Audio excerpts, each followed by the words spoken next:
विद्यार्थ्यांनो, आपला परवा भूगोलचा पेपर आहे 18 तारखेला. आणि भूगोलच्या पेपरमध्ये भौगोलिक कारण ही 6 गुणांसाठी येतात. 2 लिहायचे असतात, प्रत्येकी 3 गुण म्हणजे 6 गुण. असे मी 20 काढलेले आहेत आणि या 20 पैकी 2 तरी नक्कीच परीक्षेला येतील. तर कोणते कोणते ते आपण बघूया. पहिला आहे, जगाच्या आर्थिक विकासाला हातभार लावणारा देश म्हणून ब्राझीलकडे पाहिले जाते. त्यानंतर हिमालयातील जवळजवळ सर्व नद्या बारमाही असतात. हे सोपं आहे. आपल्याला माहिती आहे की हिमालयामध्ये बर्फ आहे आणि पावसाळ्यामध्ये त्या ठिकाणी जास्त पाऊस पडतो म्हणून नद्यांना पाणी असतं. आणि उन्हाळ्यामध्ये काय होतं की तो बर्फ वितळतो आणि तो बर्फ वितळल्यामुळे त्या नद्यांना पुन्हा पाणी असतं आणि म्हणून या नद्या बारामाही म्हणजे 12 महिने यांना पाणी असतं म्हणून त्यांना आपण बारमाही पण म्हणतो. पुढचा प्रश्न, भारताच्या पूर्व किनाऱ्यावर नैसर्गिक बंदरे कमी आहेत. पूर्व किनारा उथळ असल्यामुळे नैसर्गिक बंदरे कमी आहेत.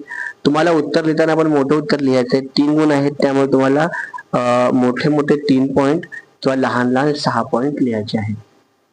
ईशान्य मान्सून वाऱ्यामुळे भारतात पाऊस पडतो. नंतर 5वा प्रश्न आहे, ब्राझीलमध्ये नियमित हिमवर्षाव होत नाही. 6वा प्रश्न, ब्राझीलमध्ये उष्णकटिबंधीय वादळे कमी प्रमाणात येतात. त्यानंतर ब्राझीलमधील उच्चभूमीच्या ईशान्य भागात पाऊस कमी पडतो. 8वा प्रश्न आहे, हिमालयाच्या उंच भागात वनस्पतींची संख्या विरळ आहे. हिमालयाचा जो उंच भाग आहे त्या ठिकाणी तो भाग बर्फाच्छादित असतो आणि बर्फाच्छादित भागामध्ये कमी प्रमाणामध्ये वनस्पती तयार होतात. ज्या वनस्पती असतात त्या पण सूचीपर्णी असतात आणि त्यांचे पानं विरळ असतात. त्यामुळं आपण असं म्हणू शकतो की उंच भागात वनस्पतींची संख्या विरळ आहे. पुढचा प्रश्न, ब्राझीलचा उत्तर भाग घनदाट अरण्यांनी व्यापलेला आहे. त्या पुढचा प्रश्न आहे, भारतात पानझडी वने आढळतात. भारतात जो पठारी प्रदेश आपला आहे त्या ठिकाणी अतिउष्णता असल्यामुळे अशा प्रकारची झाडं आहेत जी उन्हाळ्यामध्ये आपले पानं गाळतात. पानं गाळल्यामुळे काय होतं की झाडांना जास्त पाण्याची गरज पडत नाही आणि पानांमधून पाणी बाष्पाद्वारे बाहेर निघत असतं. त्यामुळे पानगळतीमुळे काय होतं की ते पानांमधलं झाडांमधलं जे पाणी आहे ते रोखून ठेवण्याचं काम होतं आणि म्हणून भारतातली वनं जी आहेत ती पानझडी वनं आहेत.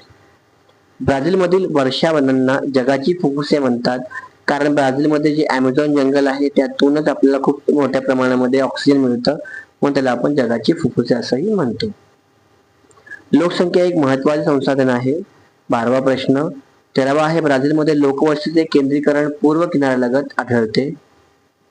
त्यानंतर 14वा प्रश्न, ईशान्य ब्राझीलमध्ये वस्त्या विरळ आहेत. आणि 15वा प्रश्न बघा, ब्राझीलच्या अंतर्गत भागातील खाणकाम व्यवसायाच्या विकासावर मर्यादा आलेल्या आहेत. पुढचा प्रश्न बघूया. पुढचा प्रश्न बघा, उत्तर भारतीय मैदानी प्रदेशात लोहमार्गाचे जाळे विकसित झालेले आहे. उत्तर भारतीय मैदानी प्रदेश हा सपाट प्रदेश आहे आणि सपाट प्रदेशामध्ये लोहमार्गाचे जाळे निर्माण करणं किंवा पटऱ्या बनवणं सोपं असतं. त्यामुळे ह्या भागामध्ये लोहमार्गाचे जाळे विकसित झालेले आहे. पुढचा प्रश्न आहे, आंतरराष्ट्रीय पर्यटक ब्राझीलकडे आकर्षित होतात. त्यानंतर ब्राझीलमध्ये जलमार्गाचा विकास झालेला नाही. 19वा प्रश्न, ब्राझीलमध्ये पर्यावरणस्नेही पर्यटनाचा अधिक विकास केला जात आहे. आणि 20वा प्रश्न आपला आहे, भारताकडे एक तरुण देश म्हणून पाहिले जाते. आपल्याला माहिती आहे की भारत 1947ला स्वतंत्र झाला. त्यानंतर भारताने खूप साऱ्या गोष्टी नवीन नवीन केलेल्या आहेत, त्यामुळे भारताला आपण तरुण देशही म्हणतो. अशा प्रकारे बघा, हे 20 भौगोलिक कारण आहेत. तुम्हाला 3 मार्काला लिहायचे, त्यामुळे तुम्हाला मुद्दे सूद लिहायचं आहे.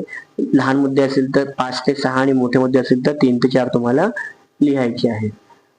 यातनंच तुम्हाला परीक्षेला येऊ शकतात, त्यामुळे चांगल्या प्रकारे अभ्यास करा. भेटूया पुढच्या व्हिडिओमध्ये. तोपर्यंत धन्यवाद.